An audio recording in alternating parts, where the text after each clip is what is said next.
1 week ago, I was in the hospital having the port removed from my shoulder through which the chemo was delivered that put me in remission, 6 months after learning that I had lymphoma. What a journey.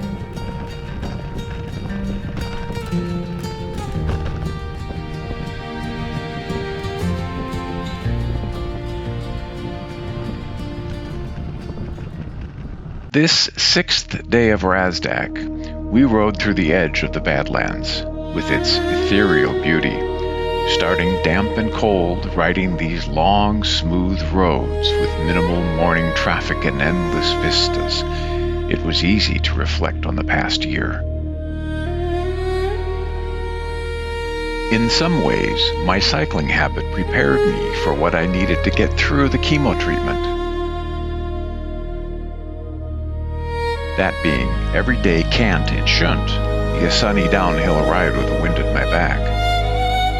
Those long, hard days, pedaling against the wind or incessantly uphill, brutally hot or frigidly cold and wet, they are temporary. I know that I can get through them, and on those so-called miserable days, the flowers still bloom.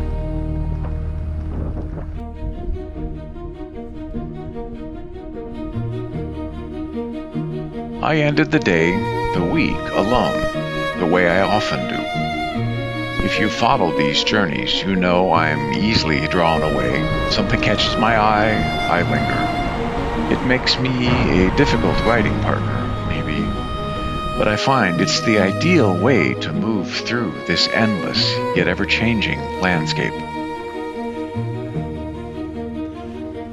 The view was wonderful, but it may not have been such a good idea to walk through the gumbo that had formed over the past few days of rain.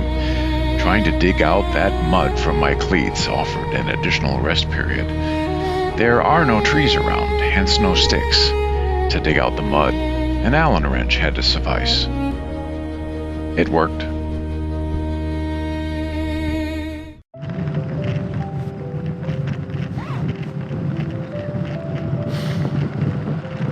I've said this before. People I meet on these rides are fascinating. Random conversations with strangers for a few minutes or an hour, windows into their lives. This fellow shared his biking plans for the upcoming year with me. I learned about his prior journeys leading up to this point. So what's the gear for? I'm just carrying everything. I'm planning a trip from Florida to California next year, and I figured this would be a good test run. Good practice, huh? So you loaded it all up? Everything's in here. Everything is in there. I say everything, but I'm also very simple. How many clothes? Yeah. A sleeping bag and the essentials, tent.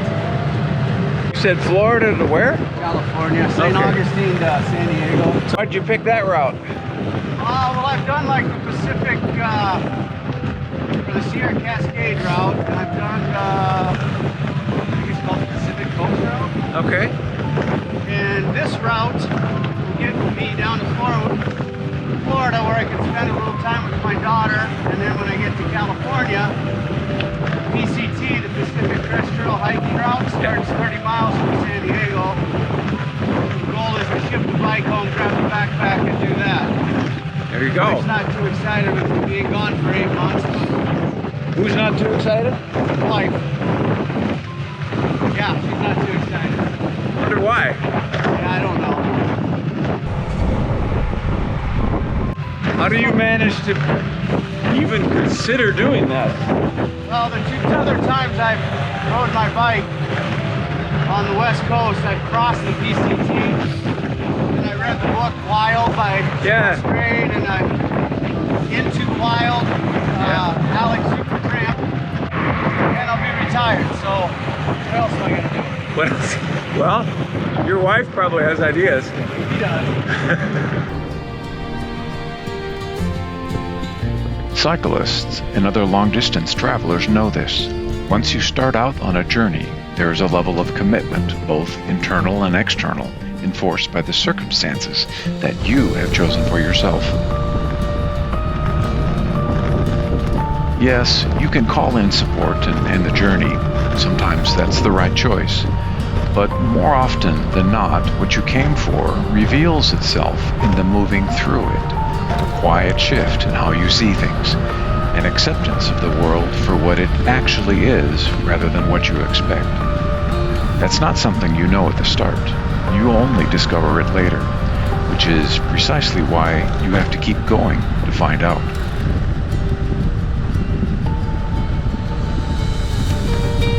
Quite a bit different than the last few days. Sure is beautiful. Always. This week opened in sunlight, and it closed the same way. In between, there was cold, there was rain, and the particular beauty that only comes from moving through weather not chosen. A road like this doesn't promise anything. It just continues.